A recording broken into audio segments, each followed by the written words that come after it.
Hello everyone. The topic of my talk today is about emotional quote. Have you ever wondered Bill Clinton and Bush, they have different EQ, but they still can be the presidents of the United States?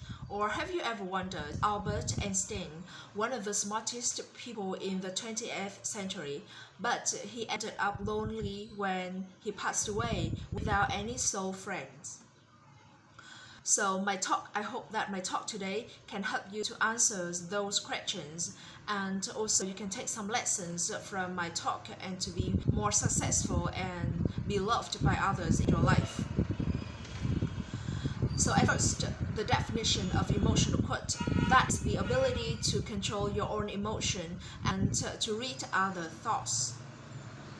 That is the ability to control your ambitions and to be calm and positive in different situations.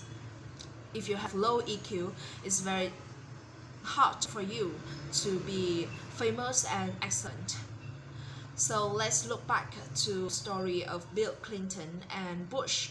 Bill Clinton has an excellent EQ of 182, but Bush has lower EQ of Bush father of 98 and Bush son of 91.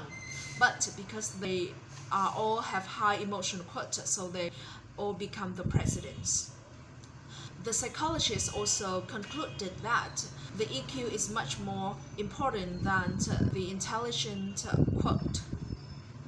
Imagine if you are intelligent but you fail to attract and sympathize with others, how can you be successful?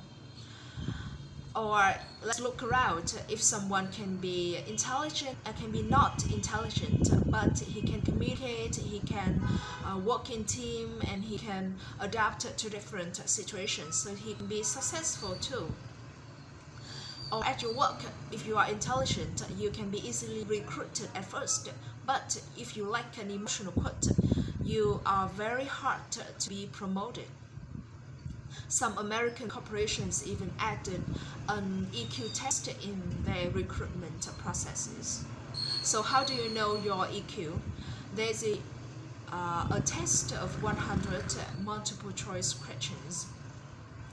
To test your EQ, there are questions about your listening skills, your ability to deal with tense situations, your ability to set goals, to share your ideas with others, to evaluate yourself. So what if you have low EQ?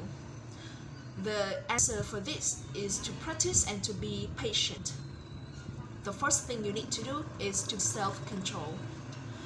You may not believe me, but many people fail at work not because of their technical skills, but because of their wrong attitude towards work. So try to avoid confusing between your personal emotions with your emotions at work. Learn how to control your own emotions. The second thing you need to do is to read others' thoughts in communication. You not only listen but also observe and evaluate. Especially to people who you meet at the first time, you should notice the way they dress, the way they talk, and their eye contact too. Of course, those are the skills you need to train yourself in the long run. So those are the main ideas I want to mention in my talk today.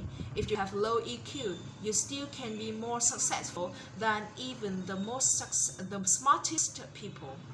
So that is my talk. Thank you for listening.